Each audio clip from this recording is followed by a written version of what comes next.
mas não, agora estou gravando. Mas não, essa introdução não vou repetir. E o que eu acredito que todo mundo que se inscreveu, que mostrou interesse, é porque realmente tem convive com esse problema, que é o problema da ansiedade, do nervosismo na hora de tocar. E,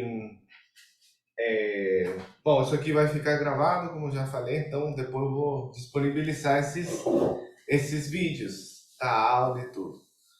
Então eu queria começar apresentando-se a Paty, mas eu queria pedir para ela se apresentar, contar um pouco do trabalho dela e do mindfulness também, para a gente já começar. Acho que vão surgir coisas também durante o curso, durante a conversa. Perguntas ou experiências vão ser super bem-vindas, porque através disso que a gente vai develando tudo. Então, Paty, conta aí um pouquinho para nós. Bom, obrigada, Paulo, Júlia, pelo convite. É um prazer estar aqui com vocês para falar de uma coisa que eu gosto tanto. Eu sou psicóloga, trabalho com terapia focada na compaixão, que também uso mindfulness e práticas de autocompaixão. Eu sou especialista e instrutora de mindfulness, tenho várias formações na área para crianças, adolescentes, adultos, e também instrutora de mindfulness e autocompaixão. Mindful Self-Compassion. Um, e essas práticas todas, elas podem ser usadas de inúmeras formas, né? Não só na terapia, mas existem cursos que podem ser em grupo ou individuais, normalmente são cursos em grupos de 8 semanas, e 8 semanas está comprovado que já é um tempo em que começa a haver mudanças em termos de cérebro mesmo, né? Antes de introduzir o conceito, eu queria pedir para vocês fecharem os olhos um pouquinho e observarem como vocês estão se sentindo agora. Então, quem se sentir confortável para fechar os olhos, se não, olha no ponto à sua frente e faz uma leitura, uma breve leitura deste seu momento. Como é que você está se sentindo neste momento? Não precisa mudar nada, só observa. Lembrando que não tem experiência certa ou errada, tem a experiência deste momento. E com mindfulness a gente aprende a olhar para essa experiência. Agora, quem tiver fechado os olhos, pode abrir. E gostaria que vocês compartilhassem como é que vocês estão se sentindo. O que vocês perceberam? Eu eu tô, como poderia dizer, cheio de energia, assim, sabe? Assim, ansioso, porque eu gosto de esses cursos, assim, de compartilhar essa experiência. Então, eu tô assim, é, excitado, não sei como falar. Uhum, sim. E onde e como você percebe isso? Eu acho que parece que eu tô quieto aqui, assim, mas na minha vontade que eu percebo. Tipo assim, Uma coisa de emoção, então, uma mais fome de ligada à atividade, emoção. sabe? Uma fome assim, Uma? Ah, fome de uhum. atividade. Então, o corpo também tem uma vontade de, quase como se uma vontade de partir para uma ação, assim. Aham, Uhum, exatamente. uhum. Então, você percebe isso, uma emoção e, ao mesmo tempo, uma coisa Vontade no corpo. corporal. Uhum, É. uhum. Legal, obrigada, Paulo. O que mais gostaria de contar? Como está se sentindo agora? O que percebeu? Yo voy a hablar en español. Sim, claro. Pues, bueno, ahora estoy muy atento porque es algo que he escuchado de Pablo la primera vez quizás lo escuché en otro momento, pero Pablo comenzó a hablar en sus cursos anteriores de este aprendizaje y creo que yo en lo personal estoy muy atento por implementarlo y rescatar las virtudes que tenga por ejemplo, el proceso de autoconfianza, Uhum, que uhum, creo que cada intérprete tiene uhum, una pequeña piedra en el zapato en su carrera uhum, y quizá ese es un punto que me ha demorado un poquito más en el proceso de confirmar como, oye, sí, está bien. Sim. Entonces, está interesante. Estoy Uhum, agradecido por estas, uhum. por este momento. Así que, ¿Y dónde percibes lo que me has dicho? ¿Cómo lo en el proceso, percibes? siempre son los procesos en el periodo de preparación para algo específico, es donde aparece ese pequeño cuestionamiento. No es algo que consume, pero sí es Uhum, como, uhum. es tomar como esa decisión para concretar el hecho en sí. ¿Me Uhum. explico? Sí, pero ahora, en este momento, cuando te pedí que mirases a tu estado del momento, ¿dónde percibiste essas coisas? Gente, desculpa, eu estou falando espanhol aqui com ele. No entendí ese punto. ¿Cuándo? ¿Dónde percibiste cómo te sentías? ¿En el cuerpo, en las emociones, a lo mejor en las ideas, en los pensamientos? ¿Dónde estaba Ah, manifestada esa sensación? no lo sé realmente. Quizás es una Uhum, mezcla uhum. De claro, no todos? sé identificarlo Uhum, específicamente. uhum. Então, talvez uma mescla, uma mistura de tudo. Muito bem, Claro. graças. Alguém mais gostaria de contar como estava se sentindo? Ou como está se sentindo agora? Um de cada vez? Vou aproveitar de dar as bem-vindas a Ludiana y Uhum. a Claudio, que se está integrando también desde Ecuador. A Olá. Ludiana, ela está, acho que em Belém. Eu não tenho Hum, certeza disso. uhum. Que legal. Então, Sim, estou em Belém. que legal, bem-vinda e Obrigada. bem-vindo, Cláudia, também. Então, eu pedi para vocês observarem como estavam se sentindo e, pelo que o Pablo falou, pelo que o Jorge falou, a gente percebe como está se sentindo, tanto pelo corpo, quanto pelas emoções, quanto pelos pensamentos. Embora às vezes a gente não perceba onde que está se manifestando o nosso estado, né? Agora, isso é algo muito importante, a gente perceber e fazer uma pergunta, que é a pergunta do mindfulness. Como estou agora? A pergunta de mindfulness, como estou agora? Então, introduzindo o conceito, o que é mindfulness? É um estado de atenção ao momento presente. Eu estou prestando atenção em como eu estou agora. E esse como eu estou agora se manifesta no meu corpo, nas minhas emoções, nos meus pensamentos, né? E no corpo pode ser um aperto, talvez, pode ser a minha respiração, os batimentos cardíacos, um calor, né? As mãos geladas, o suor. Então, de várias maneiras, a gente vai manifestar como a gente está. E está tudo interrelacionado. As emoções interferem na nossa respiração, interferem na nossa expressão corporal, mas também o oposto é verdadeiro, né? Inclusive, existe um livro que se chama Por que as zebras não têm úlcera? E esse livro conta que as zebras ficam pastando, né, tomando água, aí vem um predador, um leão, e escolhe uma infeliz, sai correndo atrás dela, e num dia tem o dia da caça, ela escapa, ele vai embora, e ela rapidamente volta e se integra ali com as outras zebras, começa a tomar água, fica tranquilinha e está tudo bem. O ser humano passa por situações de estresse, mas não fica tudo bem rapidamente. Ele não vai beber água e acabou, né? Ele precisa ir no psicólogo, ele vai contar para outras pessoas, ele vai ficar remoendo aquilo, ele vai talvez o dia inteiro, se foi uma situação mais difícil, mais traumática, talvez até uma vida inteira, se ele não puder olhar para isso e elaborar isso, né? Então, por isso é tão importante, e aí por isso que ele tem úlcera, porque aí começa os problemas físicos, a gente começa a somatizar.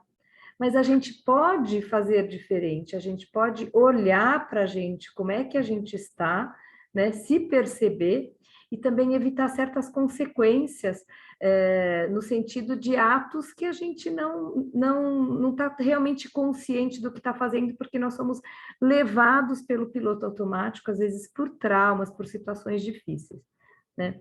Então, de novo, mindfulness é um estado de atenção ao momento presente, mas com algumas coisas importantes. Primeiro, com intenção, eu tenho uma intenção de colocar a minha atenção em mim. E segundo, com algumas atitudes. Atitudes como não julgamento, porque o julgamento faz parte do piloto automático, do nosso modus operandi normal, né? Normalmente a gente está julgando muitas coisas sem nem perceber. Com aceitação, com abertura, com paciência, com curiosidade. Então, tem algumas atitudes que a gente cultiva, né, durante as práticas, para a gente poder compreender melhor, se conectar com o nosso estado de cada momento. Mindfulness é também traduzido como atenção plena, uma atenção plena a este momento, né? Uma atenção que tem a ver com presença. Uma atenção que é também um traço de personalidade, que algumas pessoas já desde pequenas trazem mais desenvolvido, sabe, quando está caindo o mundo, está caindo a casa e tem às vezes até uma criança que está tranquila ali, fazendo as coisas sem se deixar afetar, né? Algumas pessoas têm esse privilégio de já ter trazido isso, mas a gente tem todo mundo como uma sementinha. Por isso a gente fala tanto em cultivar algo que já existe em nós. Para isso existem as práticas de mindfulness, né? Mindfulness vem do budismo. No Ocidente, um biólogo norte-americano chamado Jon Kabat-Zinn pegou o conhecimento milenar da psicologia budista, que já falava, compreendia a mente de uma forma que a ciência nem entendia, mas veio a entender mais recentemente, e organizou num curso de 8 semanas, inicialmente focado em pessoas com muito estresse, com estresse crônico e dor crônica. Ele juntou com práticas de yoga e montou esse curso de 8 semanas. Desse curso, hoje a gente tem no mundo mais de 700 cursos, ou programas, ou protocolos, como a gente fala. Inclusive para coisas específicas. Tem protocolos para todas as idades, tem protocolo para empresa, tem protocolo para escola, tem protocolo para pacientes com câncer, tem protocolo específico de dor crônica, enfim, tem uma série de protocolos.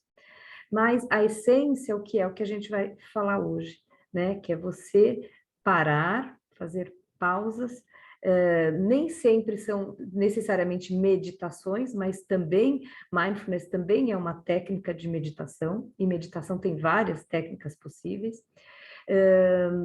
E a gente tem, então, as práticas formais, em que a gente fica um tempo certo praticando aquilo, ou sozinho, ou quando a pessoa é iniciante, normalmente ouvindo um áudio, e depois a pessoa vai aprendendo sozinha. E tem também as práticas informais. As práticas informais são atividades do dia a dia que nós podemos fazer com essa tal da atenção plena, né? Depois, no final, vou até anotar aqui no meu roteirinho para não esquecer, depois eu vou falar um pouquinho das práticas informais. Então, vamos lá, fiz um roteirinho aqui, porque tem muita coisa que eu gostaria de falar para vocês, e uma hora passa bem rápido. Em 47% do tempo, em média, ou seja, em quase 50% do tempo, as pessoas estão fazendo uma coisa pensando em outras. Então, a gente está aqui, mas está pensando noutra situação, está como se estivesse num outro lugar, a nossa mente está viajando, e a gente nem se dá conta, né? O nosso cérebro, ele pesa de 1,2 a 2% do peso do corpo todo, mas ele gasta 20% de oxigênio do corpo todo, e 30% da energia do corpo todo. Ou seja, tem uma desproporção aí, certo? Vou fazer uma paradinha. A los hispanohablantes me estão compreendendo? Estou tentando falar despacio. Me compreendem?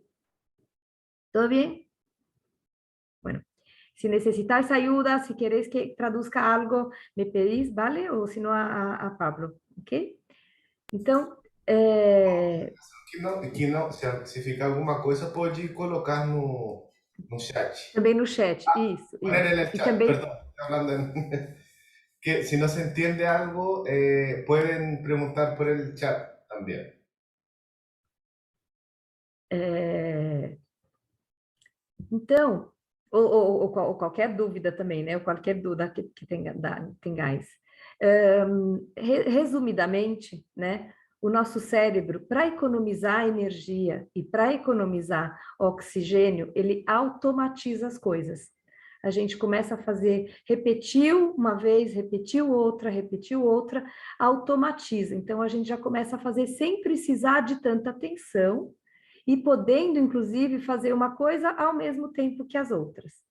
A nossa sociedade, além de nos bombardear com coisas que ficam querendo roubar a nossa atenção, ela também valoriza muito a multitarefa, né? O profissional multitarefa, que faz várias coisas, entre aspas, ao mesmo tempo. Quando, na verdade, o nosso cérebro faz uma coisa, desliga, começa outra, fica um tempo, desliga, volta para aquela, né? E ficar fazendo, tentar fazer um monte de coisas ao mesmo tempo, na verdade, é algo muito estressante e desgastante para a gente. Existem muito, o nosso cérebro, também por uma questão de sobrevivência, aliás, tem uma frase que me impressionou muito, que é a seguinte: nós evoluímos para a sobrevivência e não para a felicidade. Nosotros evolucionamos para sobreviver e não para ser felizes. Eu acho que isso é uma coisa muito importante da gente compreender e compreender as consequências disso, né? Porque, por exemplo, a gente tem um viés para o negativo. Nossa mente, ela é como velcro que gruda, que pega no que é negativo, e teflon, que deixa escapar o que é positivo. Então, a gente tem uma tendência, por exemplo, você faz uma apresentação e 10 pessoas vão depois te cumprimentar. 9 te dizem, estava maravilhoso, eu adorei, eu gostei muito de ver você tocando. E uma pessoa faz uma pequena crítica, pode ser uma coisa muito pequena, mas vai falar, olha, você uma hora errou uma nota. Você vai sair dali lembrando do quê? Das 9 pessoas que te elogiaram ou dessa uma pessoa que falou de uma única nota? Pablo? Claro que a gente vai ficar com a parte ruim. Vai Então, ficar ruim. você e eu e todo mundo, né? E não é culpa sua, nem minha, nem de todo mundo, mas é porque o nosso cérebro evoluiu para observar o que é uma ameaça. E olha que interessante, vamos pensar lá na pré-história, em que era tão importante a gente viver em bando, e se a pessoa fizesse algo que desagradasse os outros, se a pessoa fizesse algo que não fosse aprovada, poderia ser expulsa do bando. E viver sozinho representava a morte, não ia sobreviver. Faz sentido? Então, por isso também a gente tem vergonha de errar, a gente se sente culpado por errar, a gente se cobra tanto. Faz sentido? Posso fazer só uma observação? Que tem Sim. fazer um pequeno nexo com a situação da gente como músico. Como Uhum, músico de orquestra. A primeira delas é a relação que a gente tem com o erro.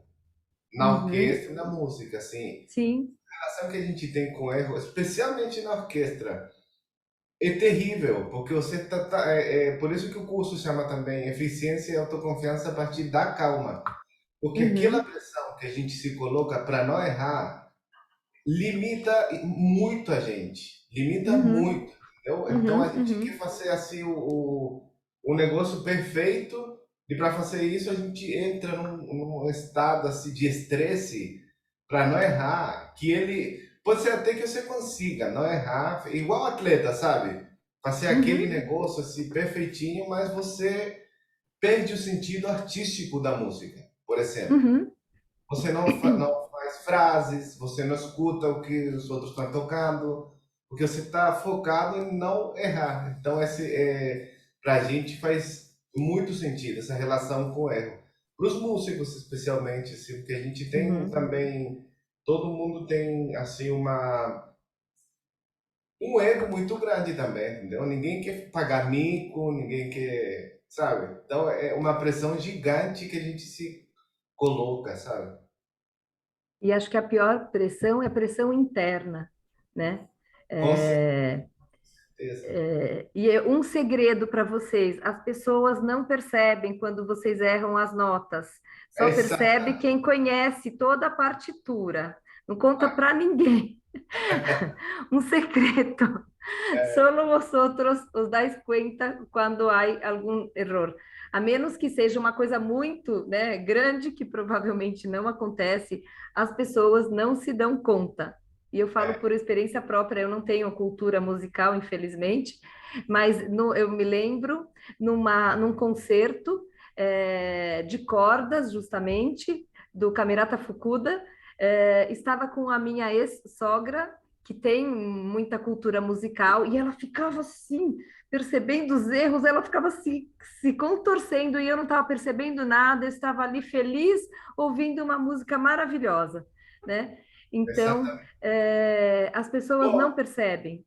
a última observação que eu até anotei aqui para não esquecer, de outra coisa que o que você falou da multitarefa. Por isso que eu trouxe, na orquestra, a gente tem também um negócio que é muito difícil de lidar. Por quê? Porque a gente tem que prestar atenção simultaneamente muita coisa. No maestro, na partitura, na gente tocando, no que os outros estão tocando, nos detalhes da partitura e o nervosismo e também a atenção dessa relação com o erro que eu estava te falando. Então, nossa, se você não tem. Aí que o mindfulness ajudou muito para mim, porque você consegue se sentar e viver a experiência de tocar na orquestra, entendeu? Que é uma experiência muito complexa, porque é técnica, emocional, envolve muita coisa. Envolve trabalho em conjunto, micro conjunto, que seria o naipe, por exemplo, e o macro conjunto, que seria a orquestra toda, a interação com o público, o maestro ali, que infelizmente a gente tem que ter, não tô brincando. Mas ele que vai, você tem que ficar com um olho na partitura, outro no maestro. Então é assim uma Muitas situação coisas. super complexa. Muito estressante, né? Então, voltando à sua pergunta, né? Por que o sofrimento, né? E esse sofrimento tem sim uma razão, né? Tem essa questão de como nós somos, como nós evoluímos para sobreviver. Então, é como se assim, eu preciso fazer parte desta orquestra, eu não posso sair desta orquestra, eu tenho que ser perfeito, porque senão eu posso ser expulso e eu não vou sobreviver fora dessa orquestra. É quase como se fosse isso, Exatamente. né? Então Patrícia, a pressão é nessa, né? Sim, desculpa sim. interromper de novo. É porque para entrar nesse assunto, para não cortar no meio, eu vou encerrar aqui, vou mandar outro link para abrir outra reunião. Pode Ah, ser? ok. Sim. Para não cortar, já mando já imediatamente. Vou encerrar. Pode pôr até aqui no chat, que aí as pessoas já entram mais rápido, né? O que você acha? É porque eu não sei, porque para abrir outra reunião eu tenho que encerrar essa, entendeu? Ah, tá, ok, ok. Então manda Ficamos no WhatsApp, aguardando. rapidinho. Ok, até já. Até já.